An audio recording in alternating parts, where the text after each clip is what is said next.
చాలా హుస్సేన్ సాగర్ చుట్టూ బ్యూటిఫికేషన్ పేరుతో కనుమరుగైపోయిన గ్రీనరీ అంతా కూడా ఇప్పుడు థ్రిల్ సిటీ అవ్వచ్చు, ఈట్ స్ట్రీట్ అవ్వచ్చు, లేదంటే కొత్తగా ఏర్పాటు చేసిన సెక్రటేరియట్, మనము కూర్చొని మాట్లాడుతున్న బుద్ధ భవన్ కూడా బఫర్ జోన్ లో ఉంది కదా అని, దీనికి ఏం చెప్తారు సార్? దీంట్లో చాలా మీరు సెగ్రిగేట్ చేయాలి.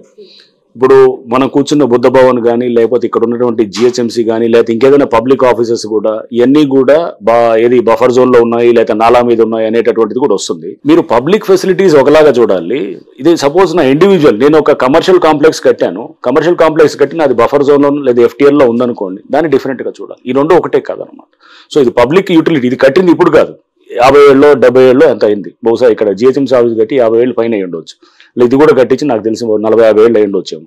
అంటే ఎప్పుడో కట్టిన వాటిల్ని మనం తీసుకొచ్చి జస్ట్ ఏదో ఆర్గ్యుమెంట్ సేక్ కోసం మనం ఆర్గ్యూ చేయాలంటే కనుక చేయొచ్చు, కానీ but there is a difference. ఇది ఒక పబ్లిక్ యూటిలిటీ కోసం కట్టింది, పబ్లిక్ పర్పస్ కోసం, ఇది పబ్లిక్ బిల్డింగ్. ఇది ఒక ప్రైవేట్ వాడు ఆక్రమించుకొని చెరువులో గనక నా సొంత కన్వెన్షన్ హాల్లో, లేకపోతే నా సొంత కమర్షియల్ కాంప్లెక్స్, నా సొంత ఏదైనా ఒక రిసార్ట్ పెట్టుకునే దానికి ఒక ఏది అందరికి సంబంధించిన ఒక గవర్నమెంట్ ఫెసిలిటీ ఉండేదానికి చాలా తేడా ఉంటుంది. బట్ దాన్ని మనం అది ఇప్పుడు కట్టిందా లేకపోతే ఎప్పుడు కట్టిందా అనేది, అంటే ఒకటి సొంత పర్పస్ కోసం చేసేదాన్ని, పబ్లిక్ యూటిలిటీ కోసం చేసేది, పబ్లిక్ పర్పస్ కోసం చేసేదాన్ని, రెండింటిని డిఫరెన్షియేట్ చేయాలన్నమాట. అధికారులది తప్పనట్లేదు, వెళ్ళి స్ట్రక్చర్ ని కూల్చేస్తూ ఉన్నారు. తప్పు ఎవరు చేసినట్లు, శిక్ష ఎవరికి వేస్తున్నట్లు అనే ప్రశ్నకి మీ సమాధానం? లేదు, చాలా కరెక్ట్ అండి. ఇప్పుడు ఎందుకంటే దీంట్లో అధికారులని ఇప్పుడు మేము బాధ్యుల్ని చేస్తూ కూడా ఆల్రెడీ ఈ రోజే మేము తయారు చేసాం రిపోర్ట్స్ కూడా. ఆ కన్సర్న్ పోలీస్ స్టేషన్స్ లో కూడా ఫైల్ చేస్తున్నాం. ఫైల్ చేసి అధికారులను కూడా ప్రాసిక్యూట్ చేయడానికి చేస్తున్నాం. రేపు హైడ్రా పోలీస్ స్టేషన్ వచ్చిన తర్వాత మేమే ఆటోమేటిక్ గా ప్రాసిక్యూట్ చేస్తాం. సో చేసిన అధికారులని వదిలే పరిస్థితి ఉండదు. ఎందుకంటే ఇప్పుడు దొంగ సర్వే నెంబర్లు వేసి ఇరిగేషన్ NOC ఇవ్వకున్నా కానీ కూడా, అది చెరువులో ఉన్నా కానీ కూడా దానికి పర్మిషన్స్ ఇచ్చి చేస్తే కనుక అధికారి డెఫినెట్ గా అతను తప్పిదాన్ని మనం 100% గా దాన్ని ప్రాసిక్యూట్ చేసేటువంటి తప్పిదం కింద తీసుకుంటాం అనమాట. సో మనము అది ఆఫీసర్స్ లేకపోతే సంబంధించిన కన్సర్న్ ఎవరైతే గనక ఇట్లా ఆథరైజ్ చేశారో వాళ్ళని 100% అది చేస్తాము.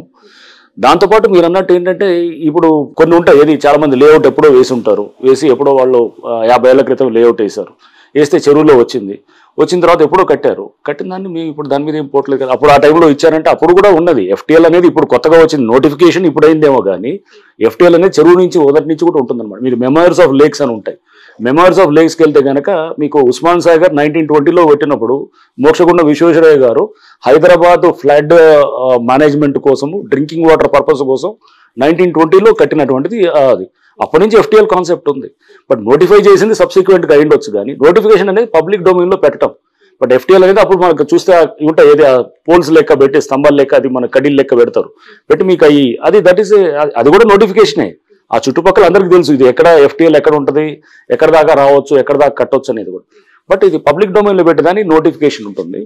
పాత వాటిల్కి లేఅవుట్స్ ఇచ్చారు, వాటిల మీద పోవాలనేది అలా కాదు. మనం దీన్ని చాలా క్లియర్గా సెగ్రిగేట్ చేస్తాం. సెగ్రిగేట్ చేసినప్పుడు ఎవరైతే గనక ఇప్పుడు మీరు చూసారు, మేము చేసిన అన్ని కూడా మీరు ఒకసారి చూస్తే అర్థమవుతుంది. ఏం చేసాము, అప్కమింగ్ స్ట్రక్చర్స్ని డిమాలిష్ చేసాం. ఏది చందానగర్లో కానీ, లేకపోతే నిజాంపేటలో కానీ, లేకపోతే గనక చింతల చెరువులో గనక మీరు చూస్తే గనక చిన్న చిన్న షెడ్స్ లాగా వేసి వెనకాల బ్యాక్గ్రౌండ్ లో ఒక లీడర్ ఉండి అతను వీళ్ళని ముందు పెట్టి చేసిన దాన్ని డిమాలిష్ చేసాం FTL లో వచ్చిన వాటిని. సిమిలర్ గా గండిపేట దగ్గర ఉన్నటువంటి వాటిల్లో కూడా అక్కడ రిసార్ట్స్, పెద్ద పెద్ద రిసార్ట్స్ వచ్చాయి, దానికి సంబంధించి కూడా డిమాలిష్ చేసాం. బొమ్మూర్కు దావులలో కూడా అప్కమింగ్ స్ట్రక్చర్స్ ఏదైతే కనుక కడుతున్నారో ఆ పక్కన కట్టినవి ఆల్రెడీ ఎప్పుడు ఉన్నాయి 3-4, దాన్ని డిమాలిష్ చేయలేదు, కడుతున్న దాన్ని డిమాలిష్ చేసాం. సో మీకు చూస్తే అట్లానే ఎన్ కన్వెన్షన్ ని డిమాలిష్ చేయడానికి కూడా ఎందుకు కారణం, అది ఆ కన్వెన్షన్ దానికి పర్మిషన్స్ లేవు, పర్మిషన్స్ లేకుండా FTL లో ఉంది. సో FTL లో ఉందా లేదా ఇదంతా అనేది డిస్కషన్ పేపర్స్ మీద ఉండొచ్చేమో, కానీ అక్కడికి వెళ్ళి చూస్తే ఎవరికైనా కానీ ఒక నేకెడ్ ఐకి మనకు అర్థమైపోతుంటుంది. ఆ నీళ్ళలో వచ్చి అలలు వచ్చి అక్కడ గోడకి ఏది రిటెన్షన్ వాళ్ళకి తగులుతున్నప్పుడు అది చెరువులో ఉందా లేదా అనేటువంటి గుడ్డని చెప్పగలుగుతాడు అనమాట. 2 సార్లు ఎక్స్ వేదికగా ఒక అంగుళం గజం స్థలం కూడా నేను కబ్జా చేయలేదు, లేదంటే ఎంక్రోజ్ అవ్వలేదు, పక్కాగా పట్టా ల్యాండ్ తీసుకునే నేను అక్కడ కన్స్ట్రక్షన్ చేశానని చెప్పి నాగార్జున చెప్తున్నారు. మోరో స్టే కూడా రాలేదని మీరు అన్నారు, వచ్చిందని అక్కడ నుంచి వస్తుంది. ఏం జరిగింది అసలు, నోటీసులు ఇచ్చారా ఫస్ట్ ఆఫ్ ఆల్ మీరు ఎన్ కన్వెన్షన్? పట్టా ల్యాండ్ అనేది ఫస్ట్ ఒక దానికి మనకు క్లియర్గా ఉండాలి. పట్టా ల్యాండ్ అనేది మీరు చూస్తే గనక శిఖం పట్టాస్ అంటారు.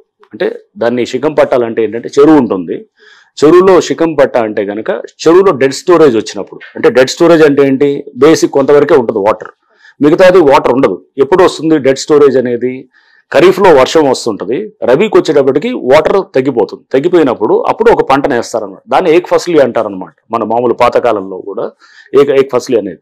సో అంటే షికంపట్టాలో వ్యవసాయం చేసుకోవడానికి ఇచ్చినటువంటిదే, అంటే అగ్రికల్చర్ పర్పస్ కి అక్కడ ఆ భూమి ఉంటుంది. సో పట్టాలంటే ఇప్పుడు మీకు ఉండొచ్చు ఒక చెరువులో, సపోజ్ మీకు ఒక చెరువు దగ్గర ఏదో చెరువు దగ్గర మీకు పట్టా ఉంది. మీరు పట్టాను నాకు అమ్మొచ్చు, నేను కొనుక్కుంటా, నాకు రిజిస్టర్ అవుతుంది. రిజిస్టర్ అయిన తర్వాత నేను దేనికి వాడాలి? కేవలం ఇరిగేషన్ అంటే వ్యవసాయం వరకే వాడాలి, స్ట్రక్చర్స్ రేస్ చేయడానికి కాదు. దాంట్లో చేయకూడదని చాలా స్పష్టంగా ఉంటుంది అనమాట.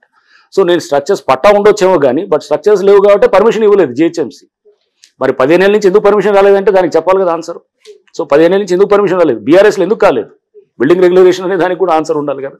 సో అది పట్టా ఉండొచ్చేమో కానీ but it is not meant for raising structures. పెళ్లిళ్ళు ఈ రోజు ఒకటి రేపు ఒకటి ఉన్నాయి. ఆ పెళ్లిళ్ళు చేసుకోవాల్సిన వాళ్ళు వచ్చి అక్కడ చాలా గోల చేశారు అనేది నిజంగానే. ఆ ఇంటీరియర్స్ కావచ్చు, ఏసీస్, లైట్స్, అక్కడ ఉన్న కొన్ని గూడ్స్ లైక్ సోఫా సెట్స్ అవన్నీ కూడా వాళ్ళకి ఆ ఓనర్ అనే వరకు అథారిటీ ఉంటుంది, కొనుక్కొని అందులో పెట్టుకుంటారు. నోటీస్ ఇవ్వటం వల్ల ముందస్తుగా అవి వాళ్ళు క్లియర్ చేసే అవకాశం ఉండేది కదా.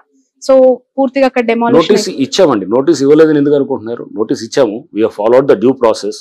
వాళ్ళు ఆ డ్యూ ప్రాసెస్ మేమంతా ఫాలో అవుతూనే వాళ్ళకి మధ్యాహ్నం కల్లా స్టే తెచ్చుకోగలిగారు. సో మీరు ప్రాసెస్ ఫాలో అవుతూనే చేస్తాం.